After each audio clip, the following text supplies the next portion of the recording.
Assalamualaikum warahmatullahi wabarakatuh. Kita akan masuk materi yang kedua di semester genap ini berkaitan dengan konsep dan fenomena kuantum. Sebelum kita lanjut ke materi, Bapak ingatkan bahwa absen harus sesuai dengan jadwal yang ada sehingga jangan sampai terlambat. Yang kedua, bahwa di kelas 12 kita itu efektif hanya sampai di bulan Februari di semester 2 ini. Oleh karena itu, sehingga kita setiap pertemuan materinya per bab, kemudian hanya dijelaskan secara singkat. Untuk lebih memahaminya, kalian harus ditambah membaca buku. Jadi Bapak hanya menjelaskan sekilas gambaran materi yang ada, kemudian lebih detailnya kalian bisa baca di buku, karena materi ini Bapak ambil referensinya dari buku Intan Pariwara atau PR, itu yang kelas 12 yang seperti yang kalian pegang. Oke, baiklah, kita akan langsung konsep dan fenomena kuantum. Ini termasuk di materi fisika modern. Nah, tujuan dari pembelajaran ini, setelah mempelajari bab ini, peserta didik satu, mampu menjelaskan konsep kuantum meliputi konsep foton dan efek fotolistrik. Yang kedua, menerapkan konsep mekanika kuantum dalam kehidupan sehari-hari. Berdasarkan pengetahuan dan keterampilan yang dikuasai, peserta didik harus mampu satu, mensyukuri nikmat Tuhan atas diciptakannya cahaya yang memiliki dualisme sifat sebagai gelombang dan partikel. Ini kita harus selalu bersyukur dengan keadaan alam ini luar biasa, ciptaan Allah Subhanahu wa taala yang manusia tidak akan mampu untuk menandingi. Inilah dinamakan dengan Tuhan Maha Besar, Maha Kuasa segalanya. Bertanggung jawab penuh pada setiap kegiatan, bersikap ilmiah, menghargai orang lain dalam kehidupan sehari-hari atau kegiatan sehari-hari.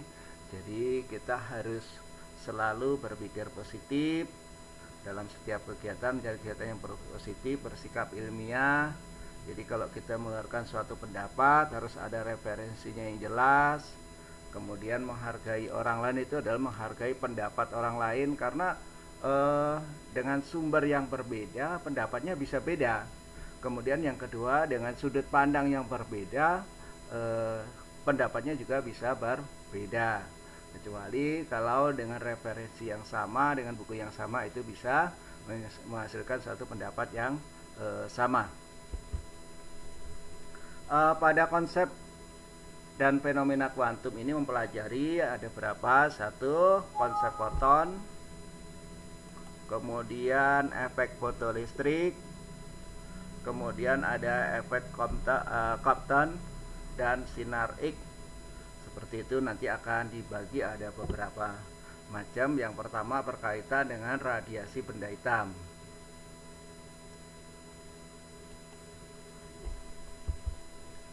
Nah, ini radiasi benda hitam.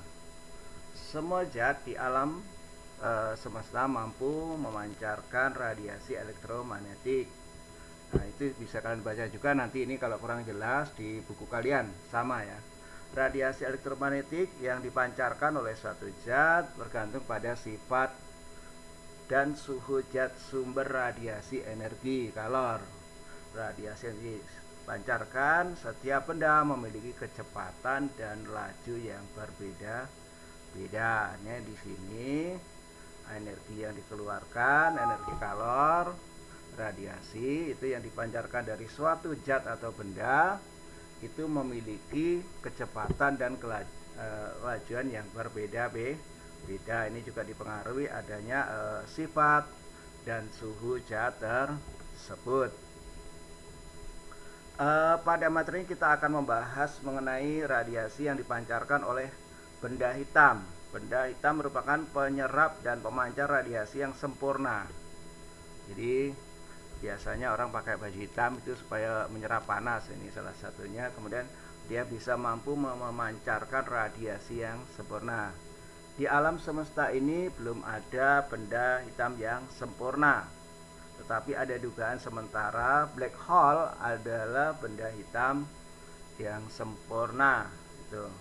Nah, pada tahun 1979 Joseph Stephan melakukan pengamatan tentang benda hitam. Hasil pengamatannya dikemukakan sebagai berikut. Daya total yang dipancarkan oleh suatu benda sebanding dengan pangkat 4 suhu mutlaknya. Jadi daya yang dipancarkan oleh suatu benda itu sama dengan pangkat 4 suhu mutlaknya. Beberapa tahun kemudian Boltzmann memperbaiki hasil pengamatan yang dilakukan oleh Joseph Stephan dan menghasilkan suatu hubungan yang dikenal dengan hukum Stephan-Boltzmann, atau hukum tersebut berbunyi, nah ini, energi yang dipancarkan oleh suatu permukaan zat hitam berbentuk radiasi kalor tiap satuan waktu. Jadi setiap detiknya berapa radiasi kalor yang dipancarkan, seperti itu. Jadi Q per T, Q itu kalor, T itu adalah waktu. Jadi kalor yang dipancarkan per detik sebanding dengan pangkat 4 suhu mutlak dan luas permukaan dari benda hitam tersebut. Secara matematis hal ini dapat ditulis. Nah, ini P itu daya. Jadi di dalam fisika P itu bisa daya, bisa tekanan, tapi pada di sini dari radiasi benda hitam, P itu adalah daya, seperti itu. Nah, P sama dengan Q per T, tadi kalor per satuan waktu, kemudian itu sama dengan simbol tetapan Stephan-Boltzmann yang nilainya 5,57 kali 10 pangkat min 8 A, kemudian T pangkat 4, A adalah luas permukaan dan T itu adalah suhu, seperti itu.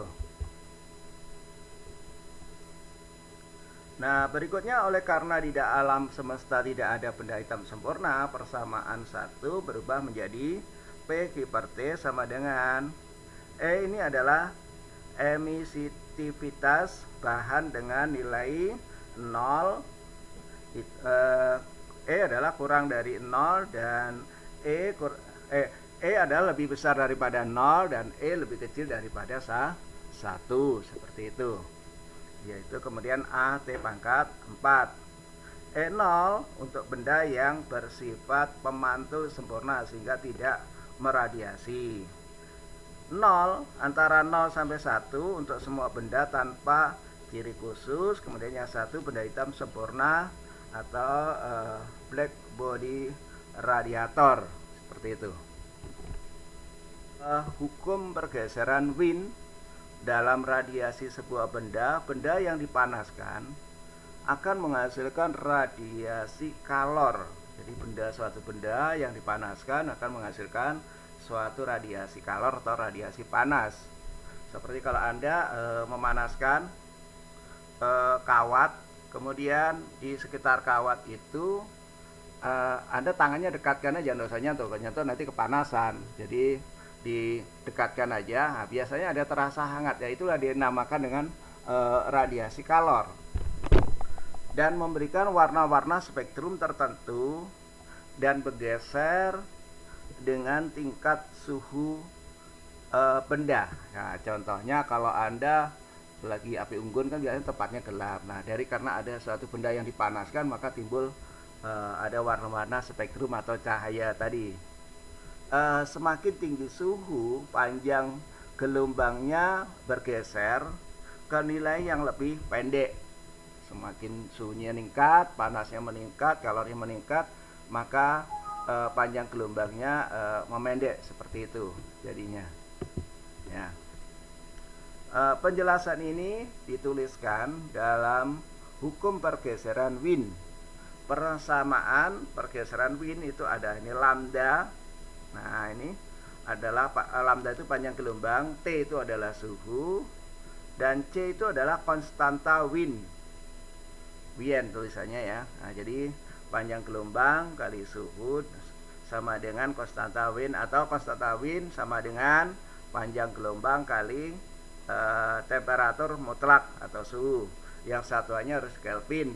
Sehingga kalau nanti di dalam soal dalam bentuk Celsius, kalian harus mengubah ke Kelvin dengan cara menambah 273. Nah, panjang gelombang ini satuannya adalah meter. Panjang gelombang yang mengakibatkan kerapatan energinya maksimum. Nah, nanti kalau ada soal silakan, nanti ada tabel-tabel warna-warna, itu panjang gelombangnya berbeda-beda. Nanti bisa dilihat di Google, di share, yaitu yang judulnya pendekatan warna pijar suatu benda panas terhadap suhunya. Seperti itu. Kemudian yang sebelah kiri, intensitas radiasi benda hitam. Kemudian berikutnya adalah teori Planck. Pada tahun 1900, ilmuwan Max Planck melakukan penelitian tentang radiasi benda hitam.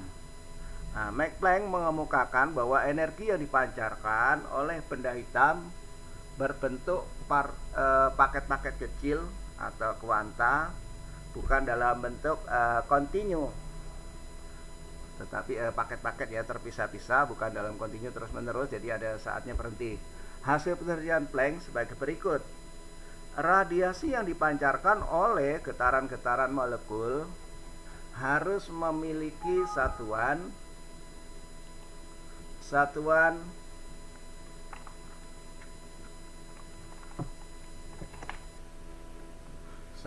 atas diskrit. Nah, jadi harus memiliki satuan-satuan diskrit. Energi dari molekul-molekul mengalami kuantisasi, jadi terkuantisasi itu jumlah ya, kuantitas itu ada jumlah. Energi yang diperbolehkan pada suatu molekul disebut dengan tingkat energi. Tingkat-tingkat energi tersebut merupakan kelipatan bilangan asli yang selanjutnya disebut dengan bilangan kuantum. Jadi bilangan kuantum itu bermula dari tingkat-tingkat energi tersebut merupakan kelipatan bilangan asli yang selanjutnya disebut dengan bilangan kuantum. Energi molekul pada tingkat energi tertentu dirumuskan dengan sebagai berikut, yaitu E sama dengan NHPE. Nah, P-nya di sini frekuensi getaran molekul. Nah, jadi frekuensi getaran atau kecepatan sebenarnya. Nah, kemudian N-nya itu adalah bilangan asli yang selanjutnya disebut dengan bilangan kuantum. H itu adalah tetapan Planck yang sudah ada nilainya 5,52 kali 10 pangkat min 34. Nanti silakan dibuka di buku kalau kurang jelas. Kuantum, foton, kuantum atau disebut juga dengan foton adalah molekul-molekul yang meradiasikan atau menyerap energi cahaya dalam satuan diskrit. Peristiwa tersebut dilakukan molekul dengan cara berpindah atau melompat dari satu tingkat energi ke tingkat energi yang lain. Akibatnya, energi sebuah foton karena beda energi antara dua tingkat yang berdekatan dapat dirumuskan sebagai berikut. Jadi tadi ada energi itu mengalami lompat atau berpindah dari energi satu ke energi yang lain, maka muncullah ini, dia E sama dengan H kali P. Jadi P itu ada tadi apa? Frekuensi getaran molekul. Percobaan foto listrik. Nah, di sini elektron yang bergerak dari anode menuju katode. Apa yang dimaksud dengan anode? Anode adalah elektrode tempat terjadinya reaksi oksidasi. Jadi ini adalah anode, ini terjadinya yaitu elektrode tempat terjadinya reaksi oksidasi. Sedangkan katode adalah elektrode tempat terjadinya reaksi reduksi. Nah, kalau di anode terjadi oksidasi, maka pada katode itu adalah di reduksi. Nah, Elektrolit yaitu zat yang dapat menghantarkan listrik. Nah, nanti apa itu berkaitan dengan oksidasi dan reduksi itu sudah kalian pelajari di kimia. Jadi nanti kalian sambil mengingat kembali materi kimia. Elektron yang bergerak dari anode menuju katode membentuk arus listrik yang terukur oleh ampermeter. Ampermeter itu alat untuk mengukur arus listrik. Pada saat potensial perintang P diperbesar, jadi P itu adalah simbol potensial, diperbesar, elektron yang sampai di katode menurun, akibatnya arus listrik yang mengalir juga mengalami penurunan. Jika nilai P diperbesar hingga mencapai atau sama dengan P0 yang nilainya dalam satuan volt, maka tidak ada elektron yang sampai di katode sehingga tidak ada arus yang mengalir. Hasil eksperimen tersebut dapat disajikan dalam gambar di bawah ini. Jadi ada 5 anil P, di sini ada pada arah horizontal yaitu potensial perintang P, kemudian ke atas itu ada arus, maka di situ ada I, 2I dan 3I, itu adalah arus foto listrik arah ke atas.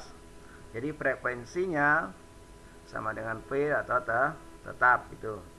Kemudian yang gambar 85B, intensitas cahaya konstan. Intensitas cahayanya ke atas ada arus arah Y atau vertikal, ada arus foto elektron, kemudian yang arah horizontal atau sumbu X, maka di situ ada P0. P-nya ada 3 ya, 1, 2, 3 di pada titik P0 itu. Kemudian dari atas juga ada P2, P3, P2 dan P1. Itulah grafiknya, bisa diperhatikan. Berikutnya adalah gelombang de Broglie. Pada tahun 1924, Louis de Broglie mengemukakan bahwa benda yang bergerak memiliki sifat gelombang yang melengkapi sifat partikelnya. Hal ini dapat menjelaskan bahwa foton dan elektron yang bergerak bersifat sebagai gelombang dan partikel.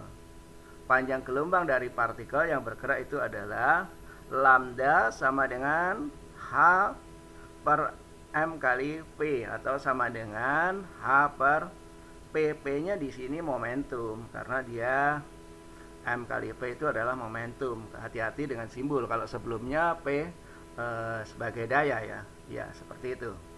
Jadi di sini lambda panjang gelombang satuannya meter, H adalah konstanta Planck, kemudian N atau M ya, M di sini massa partikel, M satuannya kilogram, kemudian P kecepatan gerak partikel, dan P adalah momentum partikel. Ketidakpastian Heisenberg ini adalah prinsip ketidakpastian didasarkan pada peristiwa bahwa dalam waktu yang bersamaan kita tidak mungkin mengetahui kedudukan dan momentum suatu benda karena benda itu bergerak ya. Jadi dengan momentum itu kan massa kali percepatan sehingga benda bergerak. Di mana kedudukannya dan momentum berapa, seperti itu. Pernyataan tersebut pertama kali dikemukakan oleh Werner Heisenberg pada tahun 1927. Kemudian ia merumuskan prinsip ketidakpastian sebagai berikut. Delta X kali delta P itu lebih besar atau sama H per delta yaitu X, seperti itu, atau delta X kali delta P sama dengan lebih besar daripada 2, seperti itu. Itu silakan nanti di buku ada, silakan bisa dilihat. Gelombang de Broglie ini pada tahun 1924 Louis de Broglie mengemukakan bahwa benda yang bergerak memiliki sifat gelombang yang melengkapi sifat partikelnya. Hal ini dapat menjelaskan bahwa foton dan elektron yang bergerak bersifat sebagai gelombang dan partikel. panjang gelombang dari partikel yang bergerak sebesar lambda sama dengan H M per P dan H per P, seperti itu. Keterangannya bisa dilihat. Sinar X ditemukan pertama oleh Wilhelm Conrad Roentgen pada tahun 1995. Pada saat itu sinar X dimanfaatkan untuk mengenal struktur atom sebuah materi. Pada perkembangannya alat tersebut dikenal dengan XRD, X-ray diffraction. Sinar X juga sangat familiar dalam dunia kesehatan. Sinar X dimanfaatkan untuk mendeteksi keadaan tulang dengan melihat absorpsi dan refleksi sinar X. Absorpsi dan refleksi sinar X oleh organ tubuh menghasilkan sebuah pencitraan. Jadi ada gambar foto, itu pencitraannya. Sinar X merupakan gelombang elektromagnetik yang memiliki panjang gelombang pada orde Armstrong. Jadi Armstrong itu adalah 10 pangkat min 10 meter. Efek Kopsan, pada percobaannya Kopsan menggunakan sasaran berupa grafit dan dianalisis menggunakan spektrometer kristal yang berputar pada dan intensitasnya diukur oleh ruang ionisasi yang menghasilkan arus sebanding dengan intensitas. Grafik eksperimen menunjukkan adanya pergeseran puncak yang bersesuaian dengan pergeseran panjang gelombang pada saat pengukuran intensitas dilakukan di 4 sudut penyebaran. Puncak pada sudut pengukuran 0 derajat didefinisikan sebagai lambda atau panjang gelombang, dan puncak yang tergeser pada lambda aksen, yaitu disebabkan oleh penyebaran sinar X dari elektron bebas. Persamaan pergeseran Compton sebagai berikut. Lambda absen itu adalah panjang gelombang pada sudut hamburan, bukan 0, kemudian dikurangi dengan panjang gelombang pada sudut hamburan 0 atau awal.